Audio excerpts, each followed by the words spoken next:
नमस्कार छात्रों, बीए तृतीय वर्ष तृतीय प्रश्न पत्र की इस कक्षा में आप सभी का स्वागत है। तृतीय प्रश्न पत्र हिंदी की क्षेत्रीय भाषा साहित्य के अंतर्गत ब्रज भाषा साहित्य के विकास के अंतर्गत आज का प्रकरण है गया प्रसाद शुक्ल जी की सुप्रसिद्ध रचना प्रेम पचीसी। इस कक्षा के माध्यम से हम देखेंगे प्रेम पचीसी का वर्ण विषय और उसकी साहित्यिक विशिष्टताओं को। जैसा कि हम सभी जानते हैं कि गया प्रसाद शुक्ल स्नेही जी द्विवेदी युग के समर्थ साहित्यकार थे तथा आधुनिक युग में ब्रज भाषा को साहित्यिक महत्व से अभिषिक्त करने वाले समर्थ साहित्यकारों में गया प्रसाद शुक्ल जी का स्थान महत्वपूर्ण है। उन्होंने 25 छंदों का यह एक प्रेम प्रधान ग्रंथ रचकर ब्रज भाषा को विशिष्टता प्रदान की तथा प्रेम पचीसी नामक उनकी यह रचना घनानंद की भांति अपने प्रेम की मार्मिक अनुभूति से प्रेमियों के हृदय को छू लेती है। चलिए देखते हैं प्रेम पचीसी का वर्ण विषय और उसकी साहित्यिक विशेषताओं को।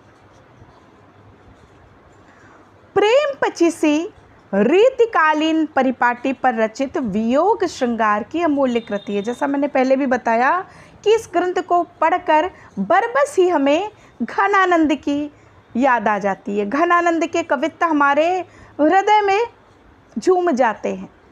स्नेही जी द्वारा विरचित इस सुंदर कृति में मात्र 25 सवैया छंदों के माध्यम से प्रेम की समस्त बाधाओं, कष्टों एवं वेदनाओं की पूर्ण अभिव्यक्ति हुई है। मुहावरे, लोकोक्तियों एवं ब्रज भाषा के प्रचलित शब्दों में गूंथी हुई भाषा अपनी सहजता एवं भावानुकूलता के चलते चिंताग्राही, चित्ताकर्षक प्रतीक होती है। कवि प्रेमिका के माध्यम से प्रियतम को संबोधित करते हुए कहता है कि मेरे मन में तुम्हारे प्रति प्रेम की तीक्ष्णता में कोई कमी नहीं है। आप चाहे मुझे स्वीकार करें या ना करें, चाहे मुझे चाहें या ना चाहें, कुछ दें या ना दें, मैं कभी इस बात का उलाहना भी नहीं दूंगी, क्योंकि हर स्थिति में प्रेम के संबंध को पूर्ण करने के संकल्प से मैं कभी नहीं डिगूंगी। तुम्हें बहुत से स्नेह करने वाले प्रेमी मिल जाएंगे, परंतु मेरे जैसा स्नेह रखने वाला नहीं मिलेगा। आप मेरे अपराध पर चाहे जो दंड देना चाहें, परंतु मुझसे दूर होकर मुझे जीते जी मृत्यु के अधीन ना करें। अर्थात प्रेमी के लिए सर्वाधिक कष्टकारी दंड उसे अपने प्रेमी से, अपने प्रियतम से वियोग की स्थिति ही प्रतीत होती है। आपने मुझसे प्रेम करके उसका दिवाला निकाल दिया। आपके प्रेम की लता सूखना चाहती है और मैं इसे अपने प्रेम रूपी जल से अभिसिंचित करके जीवित रखने का प्रयास कर रही हूँ। लगता है आपने किसी और से प्रेम करना प्रारंभ कर दिया है। आप किसका भरा पूरा घर उजाड़ने का प्रयास कर रहे हैं। आप हमारे प्रेम का त्याग कर रहे हैं। मुझे तो इसमें कुछ गड़बड़ दिखाई दे रहा है। यदि मुझे पहले ज्ञात होता कि प्रेम के पश्चात इस भांति पछताना पड़ेगा तो मैं प्रेम के मार्ग पर पाँव ही ना रखती। मैंने बिना सोचे समझे अपना मन कृष्ण को दे दिया। अब तो मेरी जान के लाले पड़ गए हैं। अंत में कवि कहते हैं कि जो व्यक्ति इस संसार में प्रेम करता है वह समझ ले कि उसका स्वयं का अस्तित्व समाप्त हो गया है। प्रेम मार्ग पर उसका साथ देने वाला कोई नहीं है। प्रेम की प्यास मृग तृष्णा के समान होती है, जिसके परितृप्त होने की आशा करना ही निरर्थक है। इस प्रकार जीवंत शैली में स्नेही जी ने प्रेम की जटिलता का मनोवैज्ञानिक चित्रण किया है। जैसा कि हम सभी जानते हैं कि प्रेम का मार्ग वास्तव में अत्यधिक कठिन है।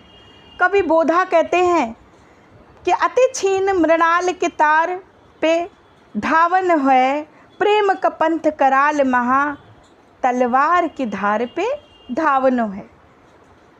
तो इस तरह से सभी प्रेमी जिन्होंने वास्तविक ढंग से प्रेम का निर्वाह किया है, वे प्रेम की विकटता, प्रेम की जो है वो कठिनाई को अच्छी तरह से जानते हैं। और यहाँ स्नेही जी भी प्रेमियों को प्रेम के पंथ की इसी जटिलता का जो है वो अनुभव देते हुए दिखाई देते हैं। अब प्रेम पचीसी को यदि देखें तो यह ब्रज भाषा में रचित एक लघु कृति है जिसमें मात्र 25 छंद हैं।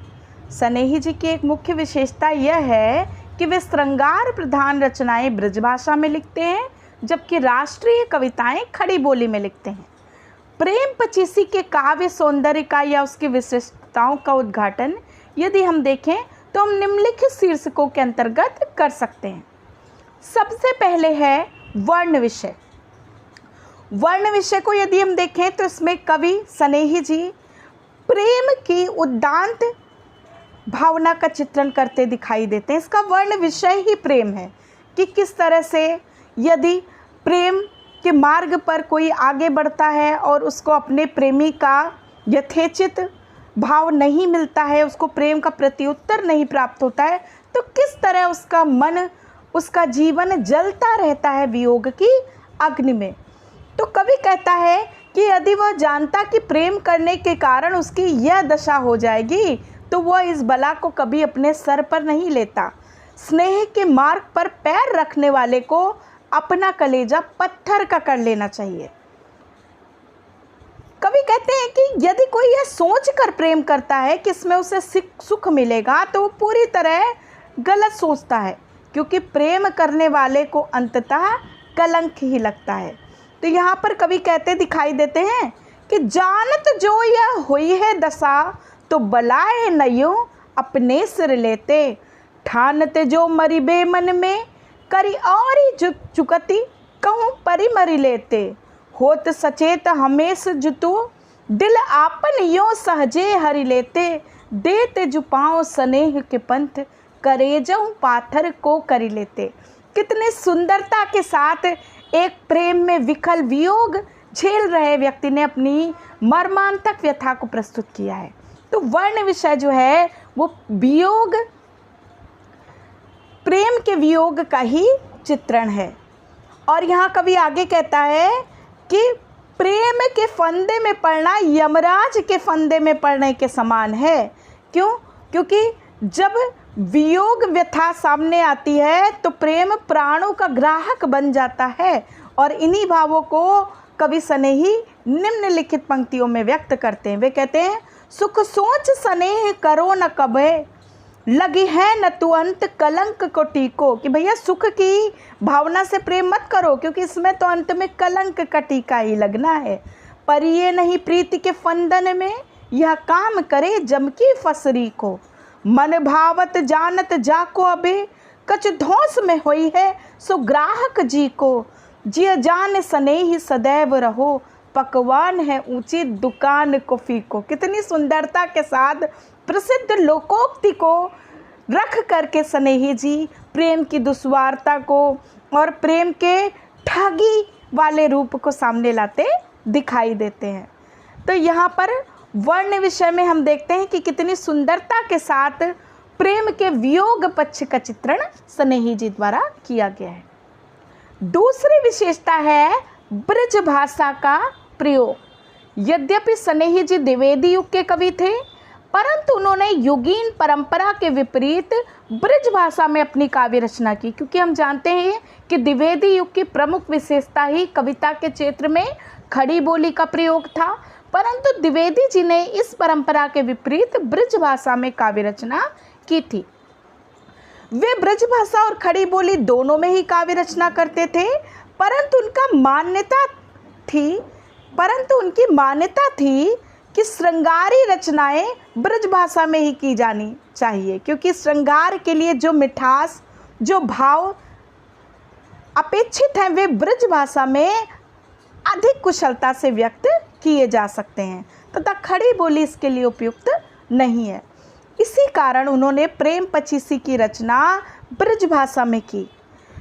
आपने प्रेम पचीसी में जिस ब्रज भाषा का प्रयोग किया है उसमें उर्दू के भी प्रचलित शब्दों को सम्मिलित किया है। यथा दूर न हो तो हुजूर खफा, कसूर पे मेरे कछू कही लेते। इसी तरह एक अन्य उदाहरण है, मिली है महबूब सनेही सही, पे सनेही सौर सनेही कहाँ। तो इस तरह से हम देखते हैं कि ब्रज भाषा में उर्दू के भी प्रचलित शब्दों का प्रयोग किया गया है तथा तत्सम शब्दों का भी पर्याप्त प्रयोग किया गया है। सच तो यह है कि ये ब्रज भाषा के मर्मज्ञ थे और इनके जैसी साफ सुथरी और सहज ब्रज भाषा का प्रयोग बहुत ही कम कवियों की रचनाओं में देखने को मिलता है। एक उदाहरण देखिए, हट चाह के मार्ग में पग दे, बनी बावरे व्याकुल डोलिए ना, सहिए न वियोग विथा करी प्रेम, हलाहल पीवे को घोलिए ना। हलाहल तत्सम शब्द का प्रयोग किया गया है। तो इस तरह से हम देखते हैं कि ब्रज भाषा का प्रयोग करने के साथ साथ वे भावानुकूल अन्य भाषा के शब्दों का भी प्रयोग करते दिखाई देते। वियोग श्रृंगार की प्रधानता, ये एक अत्यंत महत्वपूर्ण विशेषता है प्रेम पचीसी की। यद्यपि प्रेम पचीसी की विषय वस्तु श्रृंगार प्रधान है, परंतु इसमें संयोग श्रृंगार की नहीं वरन वियोग श्रृंगार की प्रधानता है। प्रिय अर्थात नायक श्री कृष्ण निष्ठुर है, निर्मम है, परंतु प्रिया अर्थात नायिका उनसे पहले की ही तरह प्रेम करती है, अपनी प्रिय की निर्ममता का भी उपालंब नहीं देती। प्रिय दुख दे या सुख, प्रिया को सब स्वीकार है और वह इस प्रेम संबंध का निर्वाह अंत तक करना चाहती है। प्रेम की इसी दृढ़ता का वर्णन सनेही जी ने निम्न छंदों के माध्यम से किया है। वे कहते हैं, जही चाह सो चाह्यो तुम्हें पहले, अबहू तही चाह सो चाहनो है, तुम चाहो न चाहो लला हमको, कुछ दीबो नय को उलाहनो है। तो इस तरह से हम देखते हैं कि वो प्रेम के पंथ में निस्वार्थ भाव से बिना प्रत्युत्तर की आशा के अपने प्रेम संबंध का निर्वाह करती रहती है। आगे वो कहती है कि दुख दीजे कि कीजे दया दिल में, हर रंग तिहारो चाहनो है, मन भाव करो मन भावन सो, हमें प्रेम करना तो निबाहनो है। कि कितनी सुंदरता के साथ वियोग श्रृंगार की प्रधानता दिखाई देती है और इन पंक्तियों को, इन भावों को देखकर बस ही हमारे मन में बोधा और घन आनंद का स्वानुभूत प्रेम सामने आ जाता है। चौथी विशेषता है सवैया छंद का प्रयोग। सनेही जी ने प्रेम पचीसी में सवैया छंद का प्रयोग किया है। वे छंद शास्त्र के अच्छे ज्ञाता थे। सवैया का प्रभाव अंतिम चरण में कहीं बात से अधिक स्पष्ट होता है, जैसे बिच्छू का जहर उसके डंक में होता है, उसी तरह सवैया का अंतिम चरण भी संपूर्ण सवैया का प्राण होता है। कभी कभी तो समस्या पूर्ति के लिए जो अंतिम पंक्ति आती है उसकी शर्त भी यही रहती है कि ये कविता के अंतिम चरण में भी आनी चाहिए। तो आपने कहीं कहीं पर लोकोक्तियों का प्रयोग भी सवैया में किया है, जैसे कि पकवान है ऊंची दुकान कफ़ी को। सनेही जी ने रत्नाकर जी के जैसे समर्थ कवि की कविता में सुधार करने की बात कही थी। तो इस तरह से हम देखते हैं कि सवैया छंद का प्रयोग। अलंकार विधान इसकी पांचवी विशेषता है। तो सनेही जी ने प्रेम पचीसी की रचना रीतिकालीन पद्धति पर की थी, जिसके कारण इसमें चमत्कार प्रदर्शन की प्रवृत्ति, उक्ति वैचित्र तथा आलंकारिकता का भी एक श्रेष्ठ प्रभाव दिखाई देता है। अब इसके कुछ उदाहरण हम देख लेते हैं। जैसे यमक अलंकार का प्रयोग है, तो वे कहते हैं, मिली है महबूब सनेही सही, पे सनेही सा और सनेही कहाँ। कि यहाँ पे सनेही शब्द 3 बार आया है और अलग अलग अर्थों में आया है। पहले सनेही का अर्थ प्रेमी, दूसरे सनेही का अर्थ स्वयं कवि सनेही और तीसरे सनेही का अर्थ अत्यंत प्रेम करने वाला है। इसी तरह रूपक अलंकार का प्रयोग निम्नलिखित पंक्तियों में देख सकते हैं। सनेही सुधा पग जाते, स्नेह रूपी प्रेम में पग जाते। तो इसी तरह हम लोकोक्ति का भी प्रयोग देख सकते हैं कि अंत में जान के लाले पड़े पकवान है, ऊंची दुकान को फीको। इस तरह से हम देखते हैं कि अलंकार विधान की भी पूर्णतः प्रतिष्ठा प्रेम पचीसी में की गई है। तो इस तरह से हम देखें तो उपयुक्त विवेचन के आधार पर हम कह सकते हैं कि प्रेम पचीसी स्नेही जी की एक अत्यंत उत्कृष्ट रचना है, जिसमें प्रेम की पीड़ा का वर्णन करने के लिए कवि ने सवैया छंद का प्रयोग किया है। चाहे भले ही स्नेही जी आधुनिक काल के द्विवेदी युगीन कवि हों, परंतु प्रेम पचीसी की रचना उन्होंने रीतिकालीन पद्धति पर ब्रजभाषा में ही की है। तो आगे की कक्षा में हम प्रेम पचीसी के महत्वपूर्ण सवैयों की व्याख्या करेंगे। इस कक्षा में इतना ही। धन्यवाद।